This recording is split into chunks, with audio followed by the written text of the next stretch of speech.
Good morning, everybody. Bore da, croeso. Welcome to this second presentation on clinical practice. Viv, Emma and Cameron with you again this morning. You've probably seen that I've put the link for the register in the chat already and the keywords, so hopefully you've had a chance to complete that. I'll just give you a couple of seconds to do that now.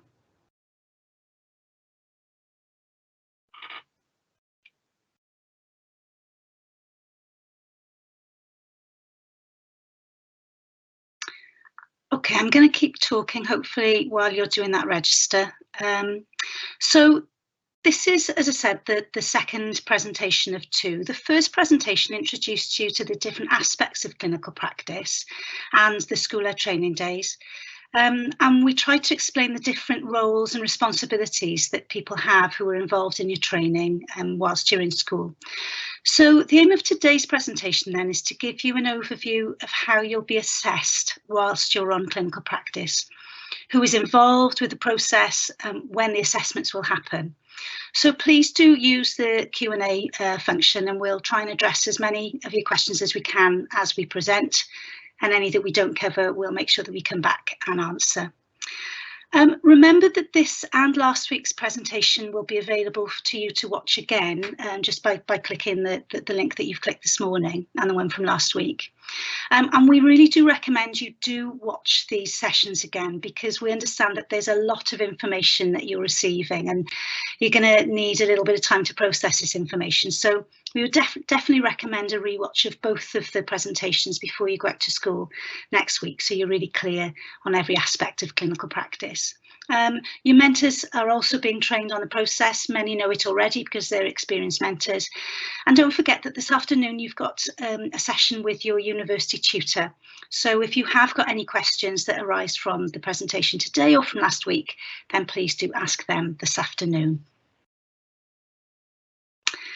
Okay, so you should by now have downloaded the Assessment of Student Teachers on Clinical Practice document. We've put it in two places for you. It's in the Cardiff Partnership team site. We've also put it on Moodle in Module Essentials.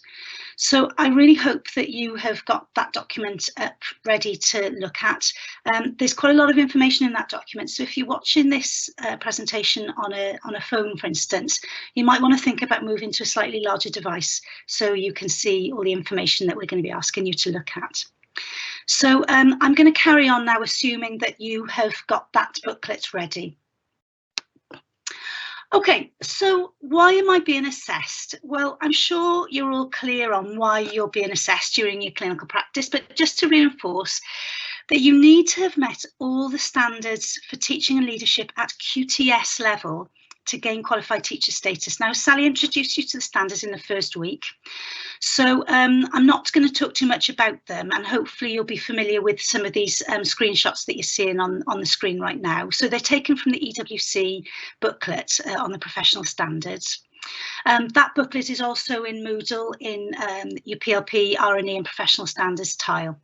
So the first screenshot was of the standard segments where you've got pedagogy, leadership, collaboration, etc. Those thanks, Cam, those different standards there. If you click in any one of those, so if we click into pedagogy, you'll see that that's divided then into three different sections, and we've got the associated standards there down the left.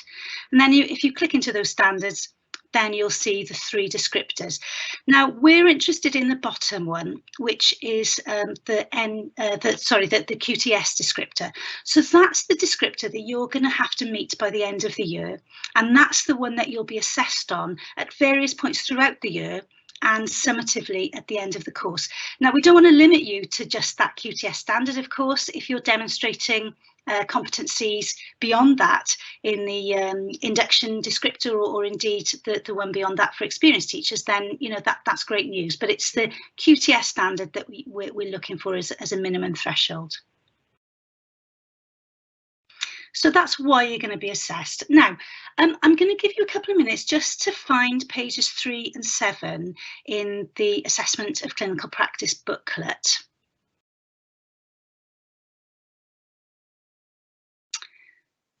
So what you'll see here is, first of all, on page 3, you'll see some contextual information. And then from pages 5 to 7, you'll see the standards themselves.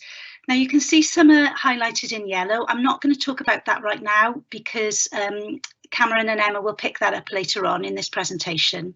And actually, I'm not going to talk too much about the standards either because Sally's already given you a whole lecture on the standards. But what I would say is now you've got hold of this document, please do make sure that you're familiar with these descriptors for each of the standards, because it's really important that you understand what they are, and do ask questions of your university tutor and your mentors in school so we've got a really good shared understanding of what these different standards mean. So how will you be assessed, when and by who? I'd like first of all us to think about the role that your mentor plays. So in primary, we call that person your mentor. In secondary, we call it your subject mentor. And your mentor / subject mentor plays a really key role in your assessment. And quite right, because this is the person who sees you teach most often, discusses teaching and learning with you most regularly, supports and interacts with you when you're doing your research and inquiry work, looks at your PLP, your professional learning portfolio most often, and therefore is the person who knows you best as a teacher. So it's quite right that that person is highly involved in assessing your progress. But you need to remember that your mentor plays a dual role. He or she is both your mentor and your assessor. So I just want you to take a couple of seconds really just to consider the differences between those two roles, mentor and assessor. You don't need to put anything in the chat or in the Q&A about it. Just think yourselves silently about what the differences, the distinct differences might be between a mentor and an assessor.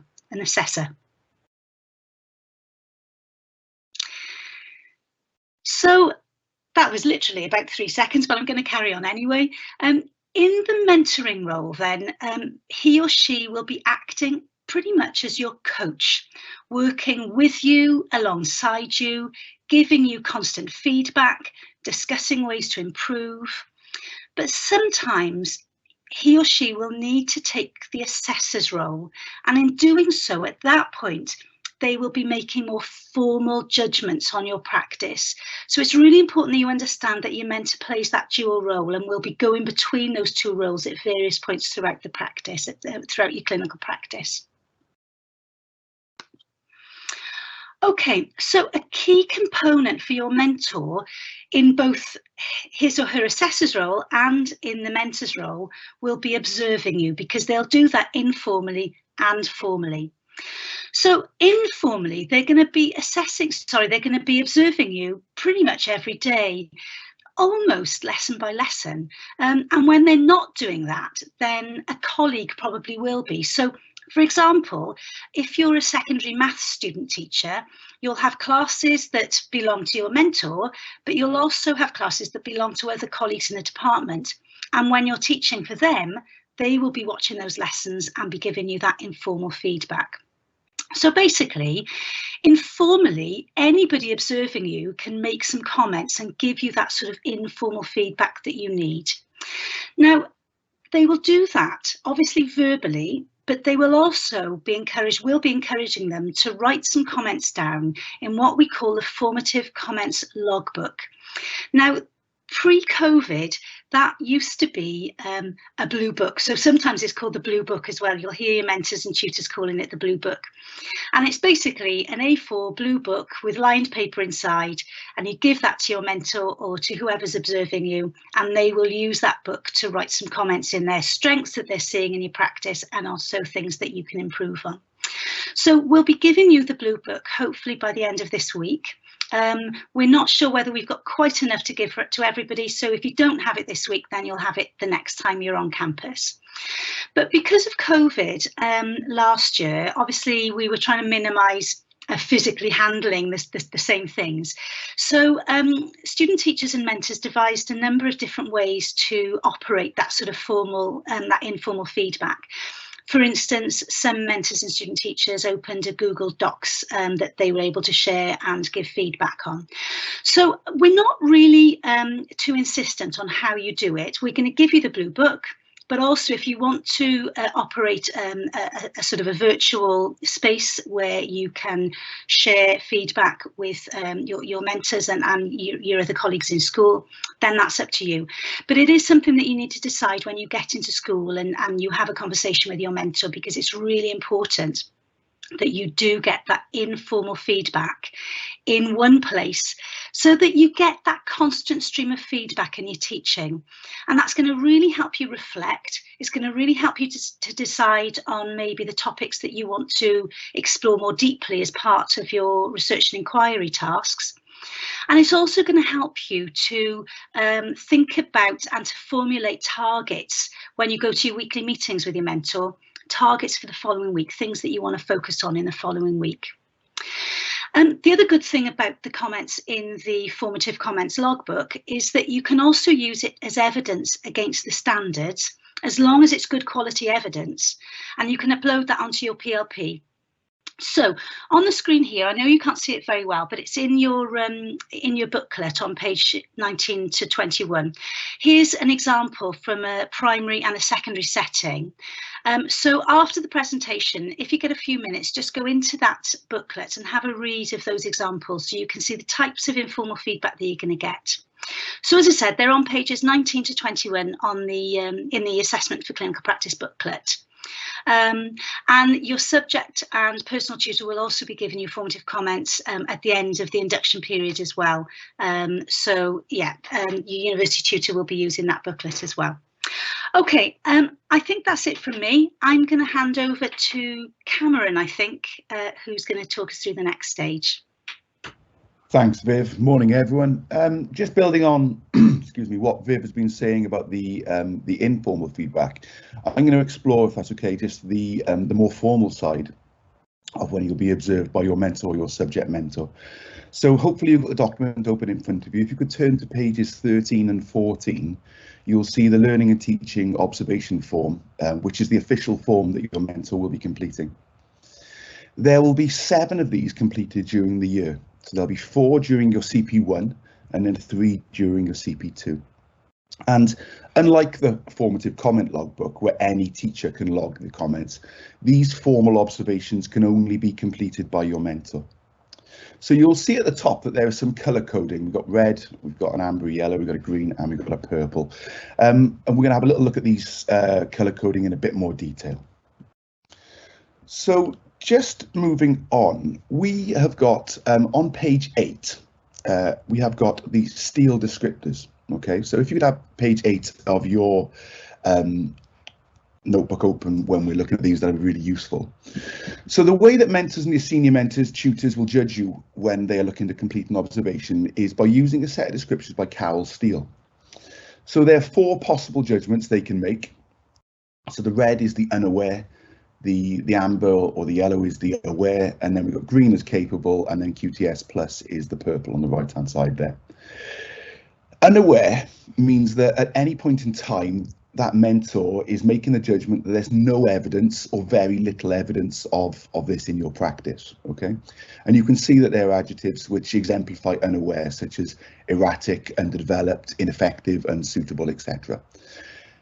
One thing to notice, because obviously all of those words have got connotations which we would, which we'd like to avoid, I would assume, that it's very likely and totally expected that at some point you will be unaware in many of the standards, particularly at the early stages of your placement. So please don't see this as a negative. It really is just a starting point. Aware means that your skills and competencies as a teacher are developing and beginning to emerge in your practice.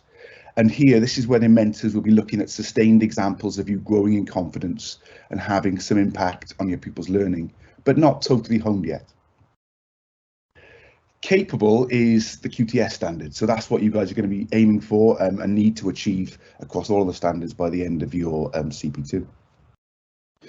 So here your skills and competencies will be established, consistent. Look at the wording we're using here, guys. It's relevant, impactful, and mentors are confident that you are demonstrating levels of teaching that's of a qualified teacher standard. QTS plus, which is brilliant. I'm sure many of you will get there. is when you demonstrate aspects of practice that is beyond that QTS standard and is more indicative of an experienced practicing teacher. So whenever mentors are asked to make formal judgments on you, they will use this matrix to support them, okay? So expect to see this language coming into your formal observations under those 4 categories. Okay, so just moving on then. So hopefully you've seen the formal observation, teaching and learning observation form. And as I've said, the matrix when judging you will be on the pedagogy standards and 2 of the leadership standards. Okay, the form is an Excel document. So when they click on it, they'll get the 4 colours as a drop-down menu and they'll be able to select them. Please guys, remember this is an observation of only 1 lesson.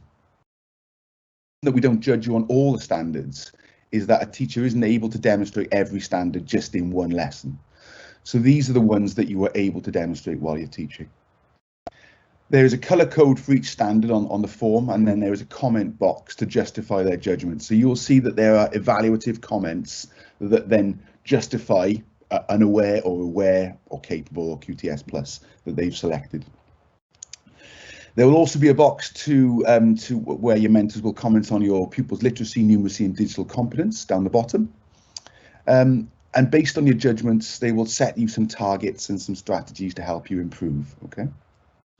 There will also be some more generic comments that link to certain standards. So they may, for example, comment on your interaction that you've had with a parent that's maybe worthy of note, and then they can upload and use that form as evidence against standard P5, for example, which is involving partners in learning. And then finally, just look at the boxes at the bottom. This is where your mentor will indicate whether you are upholding your code of conduct, whether your PLP is up to date, including all lesson plans and evaluations, and whether they feel there is any significant concern over progress. Once they have completed the form and signed it, you will get a copy to read. Sometimes they give you some verbal feedback first, and you can then obviously move on to the more formal feedback, and sometimes it will be the other way around. That is entirely dependent upon how your mentor decides to work. There will always be an opportunity, we would hope, and we encourage your mentors to give you a chance to ask questions and to clarify anything that you're unsure of on the form. You will then sign it and upload it to the PLP within the assessment tab. Okay. Last one from me before I pass over to Emma. There are some other activities that your mentor or subject mentor will engage in regularly to help them make judgments, such as having a look at your PLP, which I know you're going to look at in more detail this next week, lesson plans, evaluations, and of course your really important R&E work. They may also ask you to upload your plans, evaluations by a certain time each week so they can check them. This is really important. Your mentors are busy people, and it's so important that if they ask you, 48 hours in advance, for example, to upload your documentation so they can look at it, please try your very, very best to adhere to this. They'll be talking with you all of the time, both informally and formally, after the formal observations and in your weekly meetings, which is your chance to kind of discuss your progress in a holistic form and to focus on areas for the coming week. You'll be expected to prepare for these meetings, okay? Don't just turn up at these meetings expecting all of the information to be one way, okay? You will need to prepare for them by doing some self-reflection and assessment of your progress so that you get the very, very best out of these meetings. These will be hugely important to your progress. Okay, I think I'm going to pass to Emma. So I believe I can send that live. There you go, Emma. Wonderful. Thank you very much, Cam and Viv. Morning, everyone. Bore da. So another really crucial mentor activity, but actually one that is a two-way thing, one that you'll be engaging in as well as a student teacher, is completing your progress review. So there are a lot of different things that both the mentor and you, the student teacher, will do before and in preparation for the physical progress review meeting that you will have between the two of you, you and your mentor. So you're going to take a moment now to flip to pages 15 to 17. So I'll just pause for a second to allow you time to flick to those pages. And you'll see when you get there that you have got more information, and you'll see when you get there you've got a new form that looks like the one that you've now got on the screen. So in the progress review, your mentor and you will sit down and we'll look at the judgments that you have made during your own self-assessment of your progress at that point, using the STEEL descriptors that Cameron just talked about, the colour-coded matrix, and all of the standards. And together, and with the ultimate say and judgment being made by the mentor, from all of the evidence at your disposal, you will get a sense of where you're at and how you're performing in all of those standards descriptors at the key assessment points. So we call these kind of really kind of big moments in your progress. There are 4 of them across the year, 2 per placement, 1 at a midpoint and 1 at the end of each clinical practice placement.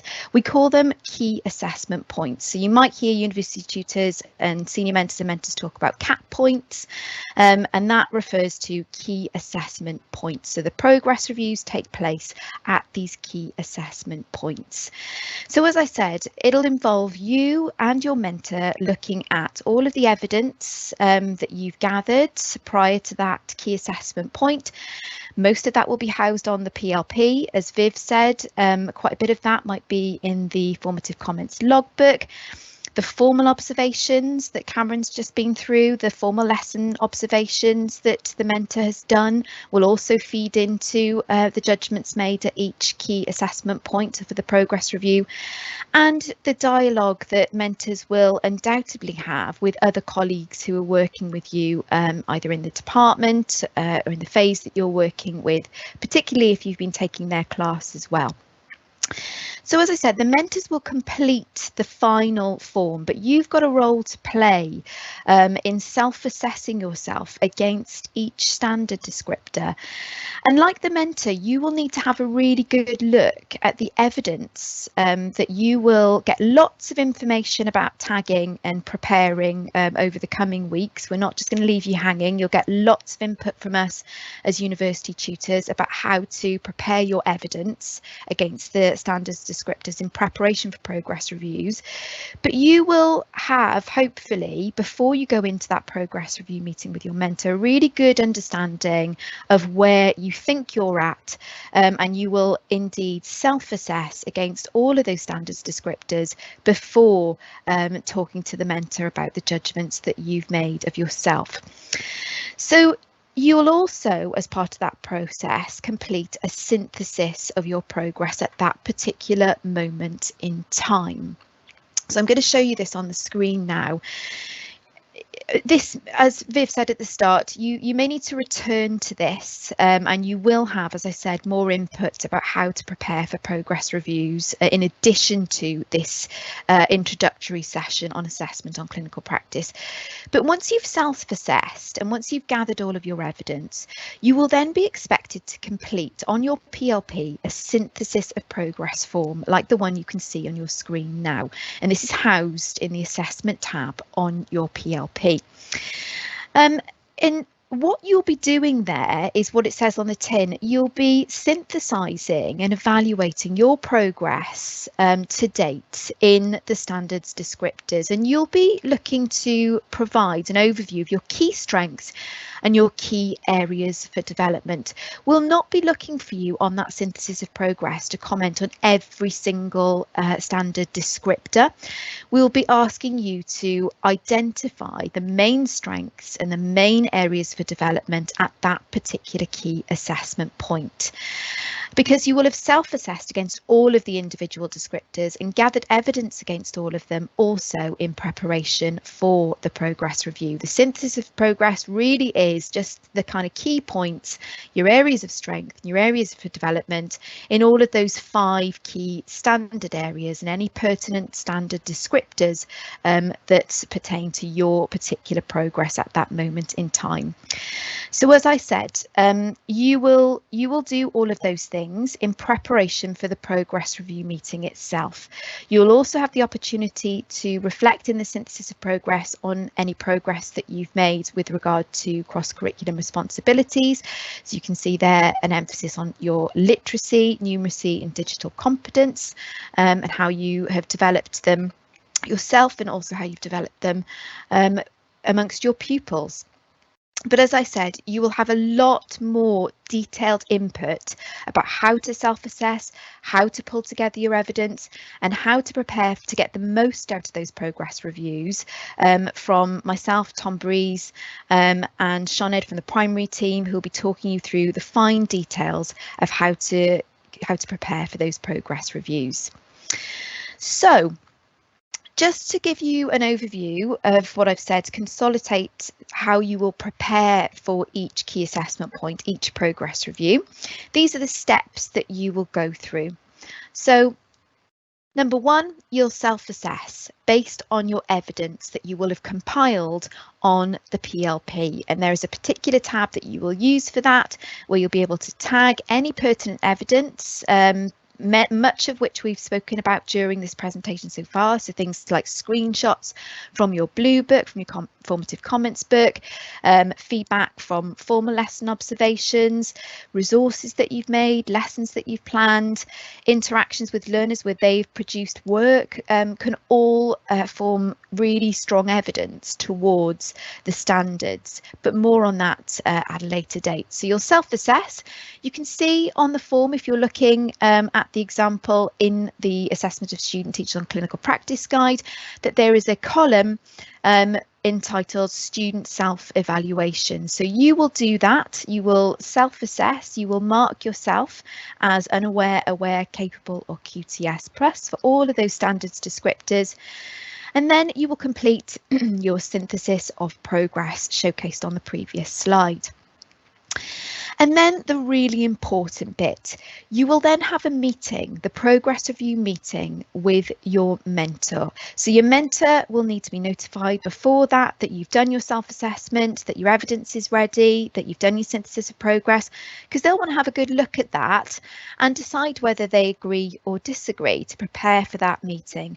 You'll engage in a professional dialogue together, a bit like a Viva. If any of you have had a dissertation Viva at the end of your undergraduate degree, a conversation where you're kind of defending and telling your mentor how you reached your self-evaluation judgments. They may disagree based on their personal, based on their professional judgment and expertise, which could lead to differences in the outcome between the two columns, but your mentor will justify their grading in their qualitative comments after the meeting has taken place. And they will probably talk to you during the meeting as well about why they think that maybe you've been too harsh with your grading, or why they think perhaps you're not quite where you have self-assessed yourself to be. So they will confirm or adjust your self-assessment and complete the form by adding qualitative comments. You can see that there are two columns there for areas of strength and areas for further development. The mentor completes those on the progress review form. And then in light of what the mentor has said, and in light of that progress review meeting, it might be that you decide to adjust your targets on your own synthesis of progress on the PLP, because the mentor might have said, you know, you've been a bit too harsh there, and actually you're doing really well in this particular area. So that won't be a priority in preparation for your next progress review. Or in the reverse, there might be areas that they think that they would like you to prioritise that you perhaps hadn't considered, that you will then adjust and add to your synthesis of progress. And basically what this is all doing is getting you to really understand how much progress you've made towards that key assessment point threshold, which I'll talk about in a little while, and also where you're going next. You've all had an introduction to assessment for learning. This part of the process, these key assessment points, in a way, they are formative assessment because they should help propel you forward to the next progress review, give you a sense of how you're going, where you're going, and how you're going to get there. And then finally, once the mentor has finalised the grades and added their qualitative comments to that form, they've signed it and that you've signed it, it can be uploaded to your PRP. So you'll have all of those forms starting to populate in your PRP under the assessment tab as you go through the year. So anyone taking over in Clinical Practice 2 will be able to access those forms and get a sense of the progress that you've made and the journey that you've been on to that point. Okay, so the judgments, and we've just got an example here on the screen of a student's key assessment point 1, their first progress review at the midpoint of Clinical Practice 1. For those of you who have already had a really good look at the standards that you've got in the Assessment of Clinical Practice guide, you might have noticed that there are 10 yellow descriptors. We call these the critical standards descriptors, and you might notice by looking at this particular form that there are actually only 9. We now have 10. This is an older progress review form that we're using just as an example on the screen here. So you can see that this is a complete progress review form. And you can see that both the student teacher and the mentor think that the student is mostly aware at this stage. So remember, this means skills emerging and developing, but not consistent or always impactful at this stage, based on those STEEL descriptors that Cameron introduced a few slides back. And there are also some unawares, and there are some capables in their profile. So this is in fact a really good profile for this early stage in the programme, and you'll see later that this particular student is performing way above the expected threshold at this particular point. So this is the first progress review that they've experienced, but more on that a bit later on. As with the formal lesson observation that Cameron introduced a moment ago, you were entitled to engage in dialogue with your mentor about this, and that will take place during the progress review itself. But if there's anything that the mentor has put on the form after that progress review that you don't quite understand or you need clarification of, then be sure to ask them, because it's really, really important that you know where you're going for the next progress review and what you're going to be prioritising in order to move yourselves forward. So it's also worth a quick mention that mentors are also asked at each key assessment point during each progress review to make a judgment on your personal skills. So you might want to flip to page 10 of the assessment of Student Teachers on Clinical Practice booklet to see the descriptors for a good level of competence, for minor issues, and for requires improvement, excuse me, with regard to your personal literacy skills, your personal numeracy skills, and your personal digital competence skills. And you'll also use those same descriptors when you're commenting on these in your synthesis of progress. So we've included those so you're able to self-assess and make good, robust judgments of yourself when you're thinking about the development of your personal skills. At the bottom of the form, you can see as well that they also document any days absent.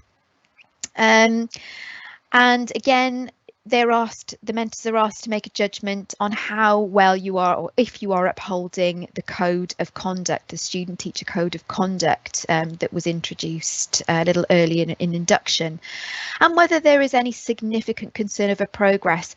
And I'll just say at this stage that it's likely that you will know if there is any significant concern over progress prior to your progress review. The likelihood is that you will know, that your mentor will have made you aware of this.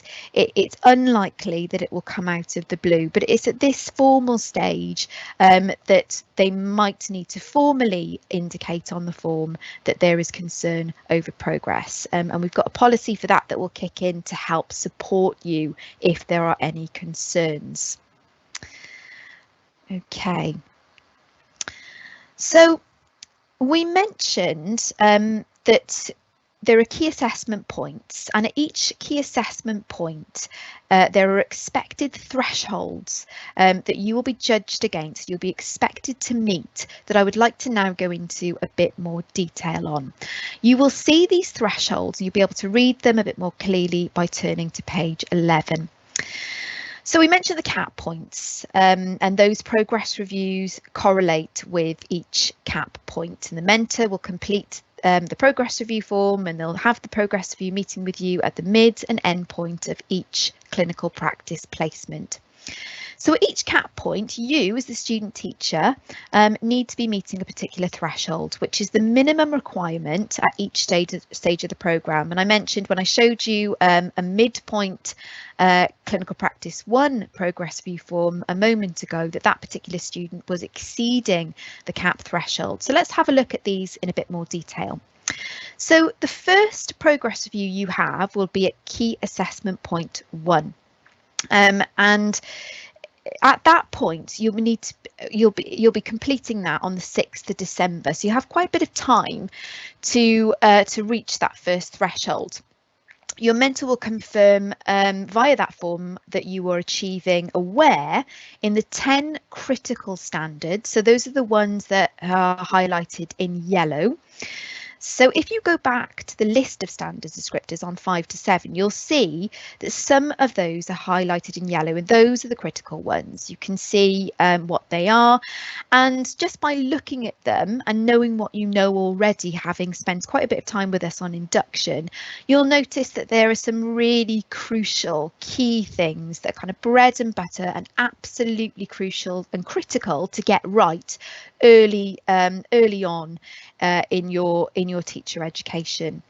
So P1, P3, you can see that they're all there. We've also got those reiterated on the slide, are the critical standards. So at CAP 1, you'll be expected to achieve aware in the 10 critical standards. So then at key assessment point 2, by the end of clinical practice 1, it'll be completed and you'll go through the same progress review process that I've already outlined.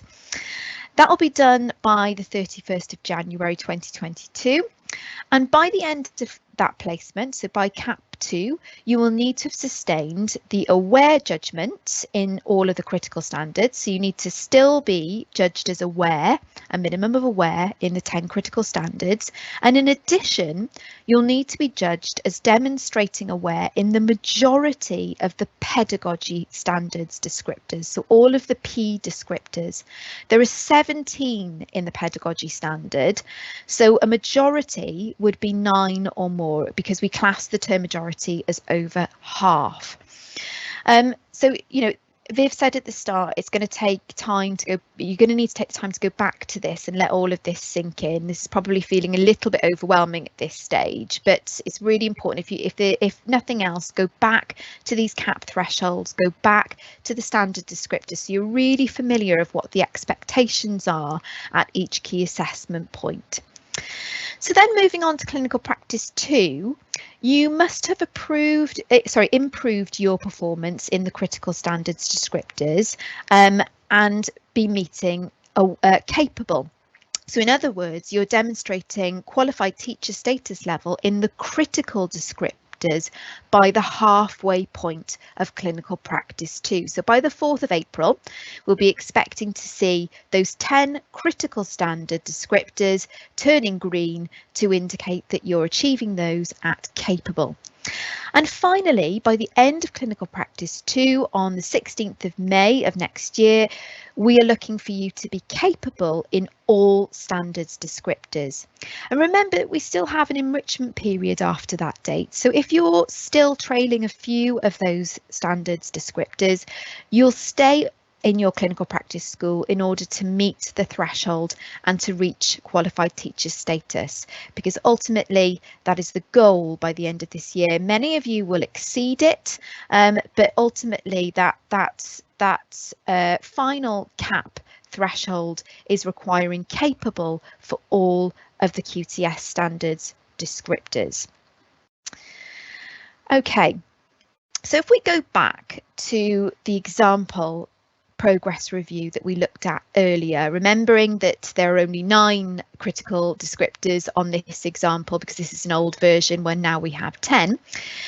The critical standards descriptors always feature on all progress reviews, and they're in the boxes indicated here. You can see the red arrows pointing to all of those critical descriptors, and we ask that mentors tick them to confirm that you've met them at the appropriate level. So at CAP 1 and CAP 2 we're looking for aware, and CAP 3 and 4 we're looking at capable. This progress review is for CAP 1. So you can see that the student teacher is performing well above CAP 1 threshold, which requires outcomes that are aware for the critical standards descriptors only.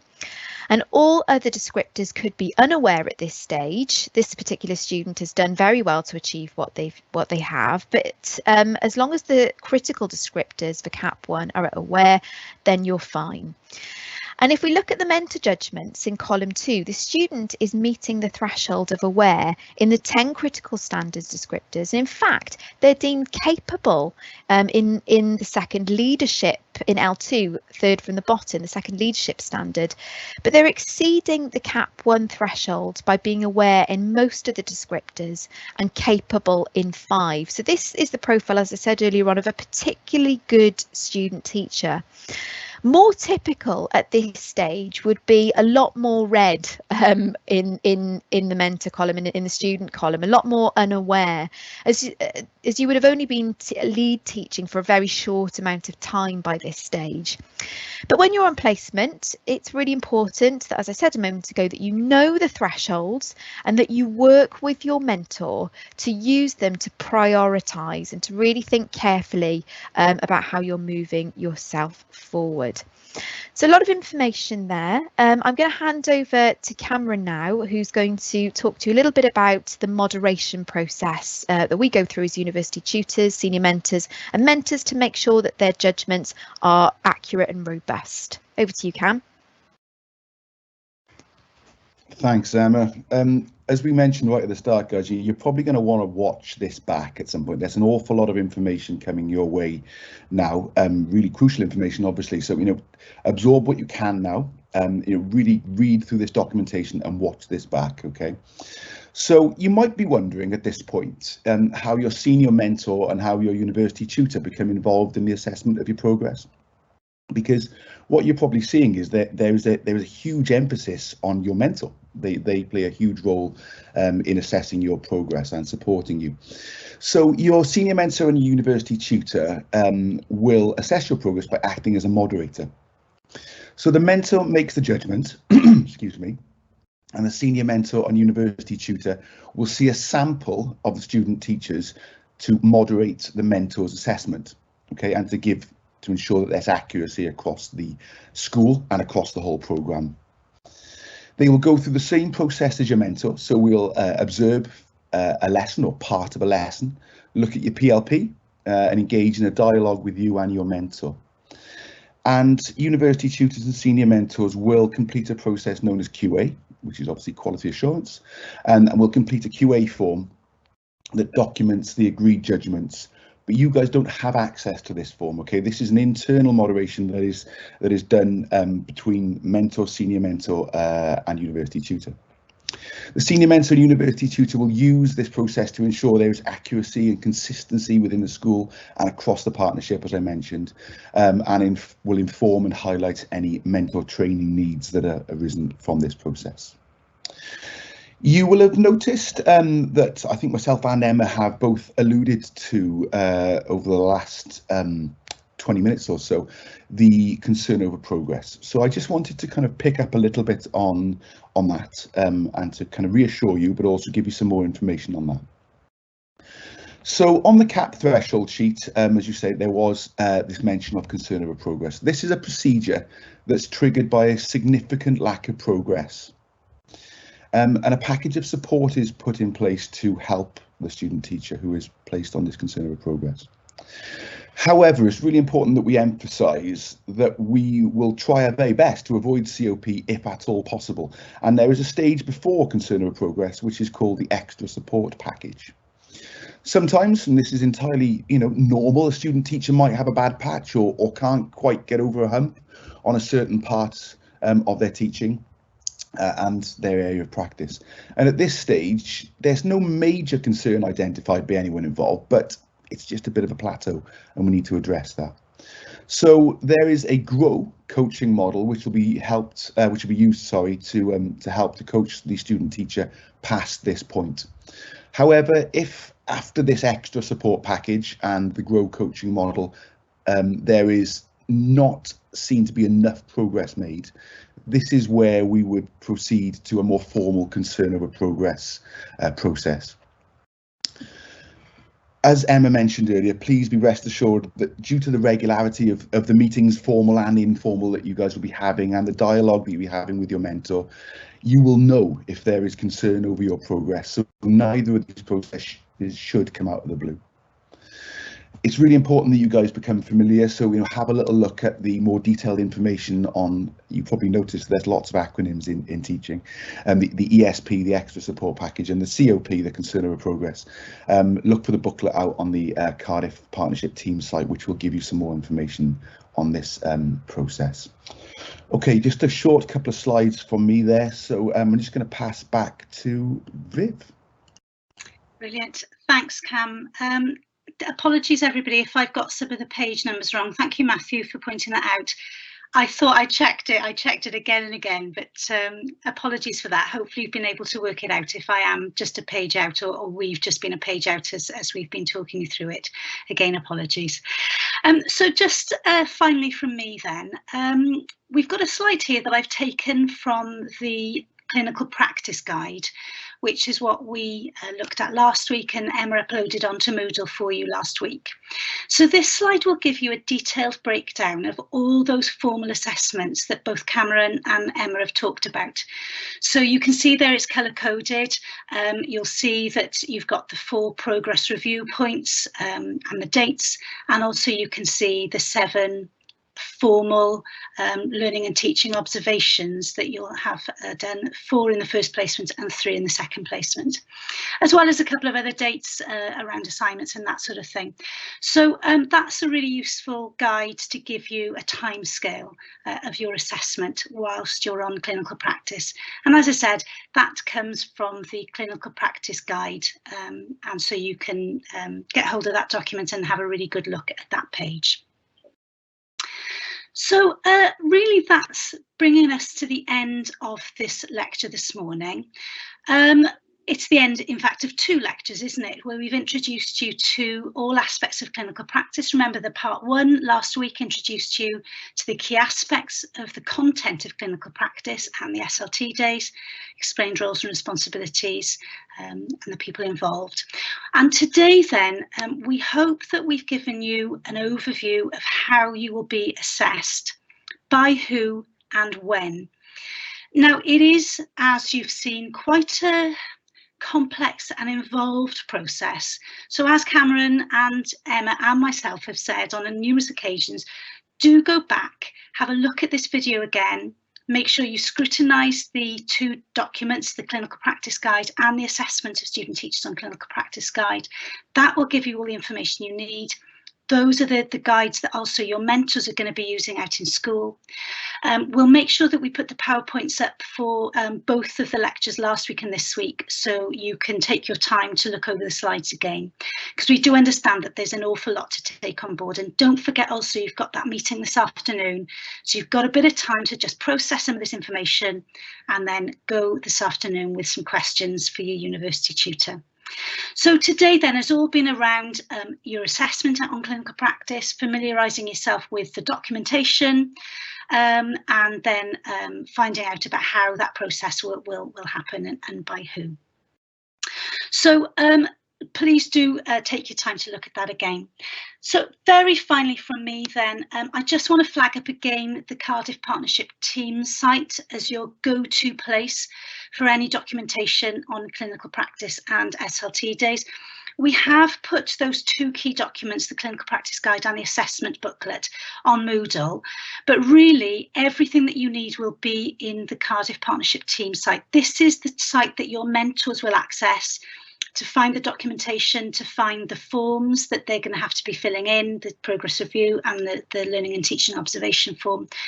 So it's really important that you and your mentor get access to this site and you familiarise yourself with it. Now, you've all been given access So please go on and have a little route around.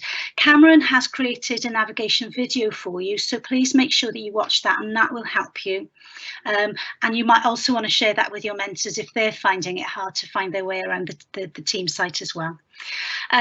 But it would be really good if you can get familiar with that team site before you go out to school next week, because as Cameron said, your mentors are busy people. They care about you, they care about your progress, but they've also got a number of other responsibilities. So you need to be driving this. You need to be familiar with the processes of assessment, when it's going to happen, so you're supporting your mentor as much as he or she is supporting you. So make sure you get familiar with the Cardiff Partnership site before you go out to school next week. So I think that's it from Cam and Emma and myself. Thanks for your attention today. We'll see you very soon. Some of you will see you this afternoon because we will be your university tutors. But in the meantime, have a really good week. You've got a PLP session now coming up. So that's it from the three of us. Hwyl fawr, goodbye.